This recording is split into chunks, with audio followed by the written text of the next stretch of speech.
nouvelle commande d'une cliente pour la gestion de son restaurant. Here we go. Bonjour, je vais essayer de faire la présentation donc de l'application pour la gestion de restaurant. Donc ici on est à l'accueil. Donc voilà, avec les réalisations qu'on a faites. Donc ici on a le nombre de clients, le nombre de ventes, les ventes sur abonnement. Après je vais l'expliquer. Donc le total des ventes, donc les dépenses. Ici ce sont les approvisionnements de la caisse. Par exemple, si on prend de l'argent pour le mettre dans la caisse du restaurant pour travailler avec. Donc, on aura ce total de fonds personnels qu'on a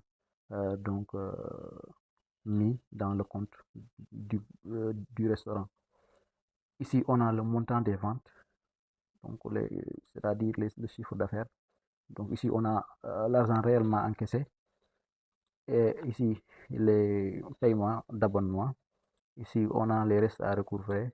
Ici, on a le solde.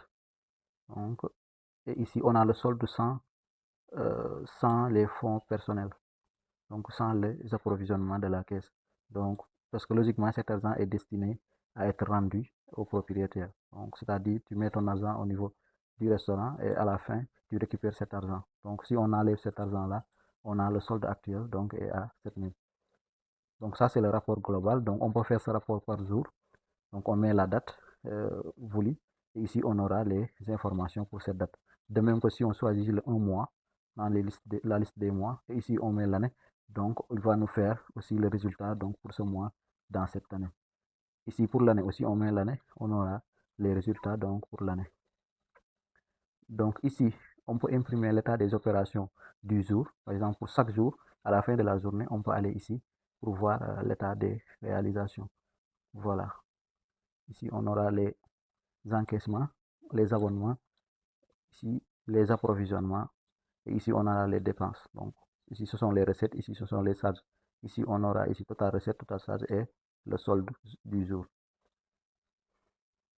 Voilà, ça c'est pour quitter, donc enregistrer, quitter l'application. Donc là on a la page client, donc on peut ajouter un client toujours.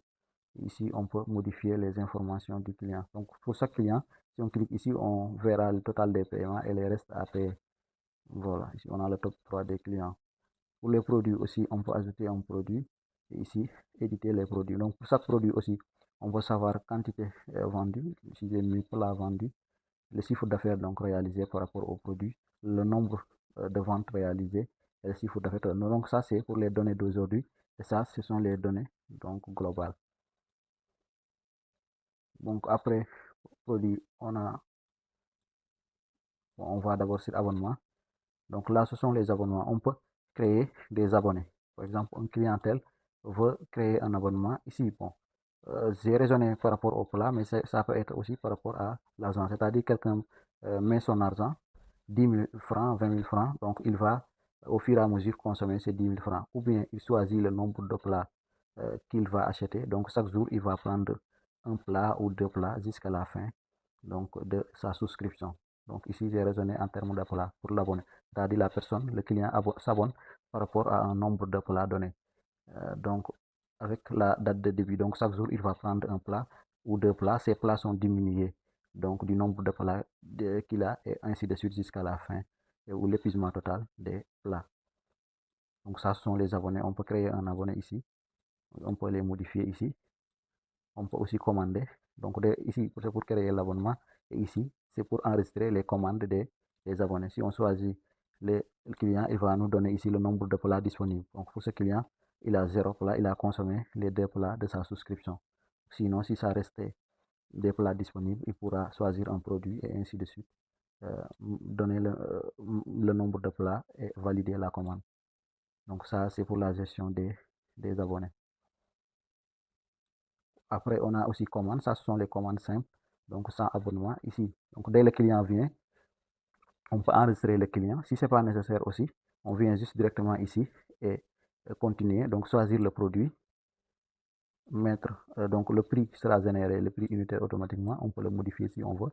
On met le nombre de plats. Par exemple, ici, 2 plats, c'est à 5 000 francs. Donc, dès le client vient, il vient ici.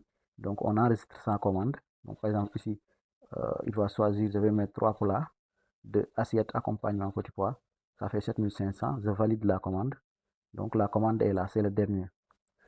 Donc s'il veut payer, donc on a préparé la commande et maintenant il est temps de payer. On revient ici. Donc c'est M. Sanoussi, on va sur payer. Ou bien on peut passer par paiement.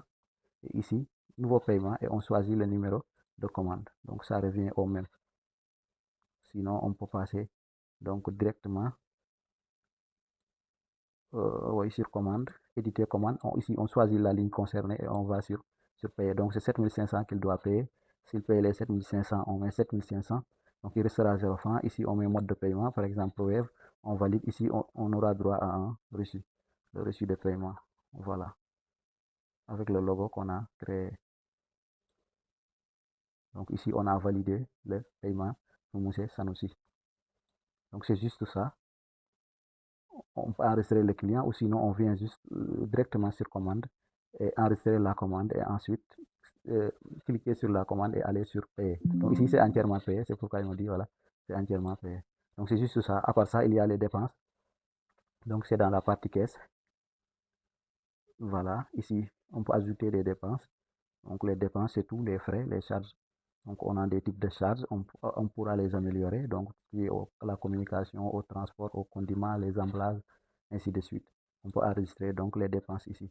Et de l'autre côté ici, ce sont les approvisionnements de la caisse. Si on a notre argent qu'on veut mettre à l'intérieur de la caisse du restaurant, c'est ici qu'on va venir et cliquer ici, donc mettre le montant.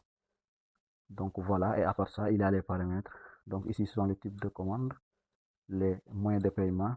Donc ça, ce sont les décaisseurs parce que ici, sur dépenses, par mesure de traçabilité, donc ici, on doit sélectionner celui qui a fait le décaissement de l'argent destiné à régler cette dépense. Donc ici, on aura la liste donc, des employés donc, autorisés à faire des décaissements. Ici, on a les types de produits qu'on a à vendre. Ici, ce sont les types de dépenses exactement. On peut les ajouter ou modifier directement les lignes concernées. Voilà, là, on peut ajouter un utilisateur. C'est toujours dans les paramètres, les utilisateurs pour se connecter à l'application. Ici, ou bien si on veut modifier un mot de passe, voilà, on doit passer par là. Donc, voilà ce qu'on a fait.